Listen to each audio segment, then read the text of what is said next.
Sanibonani, welcome back to my channel, welcome back to Umgosi Nophilile. Ngiyabonga kakhulu for coming, ngakhohlwa ku subscribe, ulike video, share video as well. So okay kule video ngithanda ukukhuluma ngodade otrendayo ke angazi udade noma uma umfundisi uNomonde Vakalisa kuthi ushone ngolesithathu ekseni ke ngomva kokugula ke. I think she was umhlobo wenene, a radio host, something like that. Bafethu she was also a pastor. So yeah, kuthiwa akasekho emhlabeni, kuthiwa kuphinde kwagadla kukufa kwezokusakaza. Ngimbone trend ke kuma publications amaningi bafethu, ngase ngithi asikhulume ngaye ke umfundisi uNomonde Vakalisa. Shame you guys, me so rest in peace. Singakazi siyodabeni asithi rest in peace mama or udade angazi. I think umama anyways bafethu, ngathi moya wakho ungaphumula. Kuthiwa ke she was a radio host laphana ke kumhlobo wenene.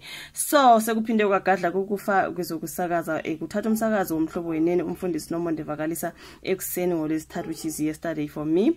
Mhlambe kuzobe sekuyi the day before yesterday for you. Angazi umphathi womhlobo wenene kuLoyiso Bhala umemezele emoyeni ekseni ukuthi uNomonde obena 47 ushone ngolesithathu ekseni ngemva kokugula ke okwesikhashana. Umfundisi Nomonde ubengeyena umsakazi ozinikele kuphela, kodwa ube yiphimbo elibuyisa ithemba kwabaningi. Ube ngumholi kwamoya, igalelo lakhe emoyeni nangaphandle lizoshiya isikhala esingavaleki ke emsakazweni nasezinhlizweni zabalaleli. Uthe imininingwane ngezinhlelo ke zomngcwabo izoqinisekiswa ngokuhamba kwesikhathi. Ucele umndeni ke imithandazo, umndeni ufaka istatement ekhasini lakhe lapho uqiniseke khona ukudlula kwalomholi webandla iThy Will Ministries eqhubeka abantu bazwakalisa ukuphatheka kabi ke ngokudlula kwakhe emhlabeni. And I think ngibone kudaba lakhe lapha ka Sunday World.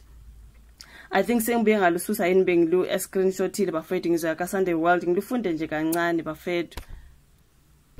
Ngixolise njalo bakithi akuyena uSunday World nguDaily Sun, right? Sika Daily Sun desa story bethi umhlobo wenene FM beloved host dies, right?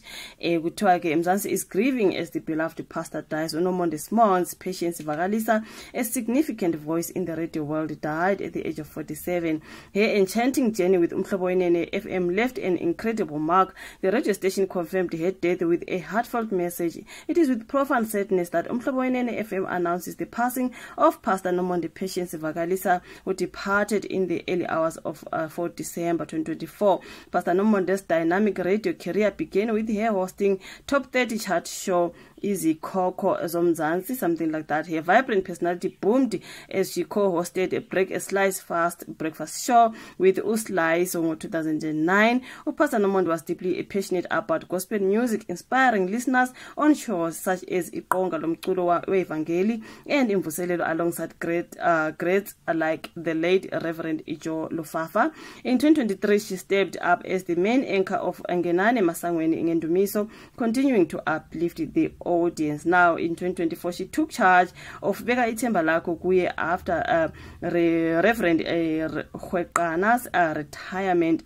I think so. Pastor Nomonde also captivated TV audiences on SABC2. Let me see.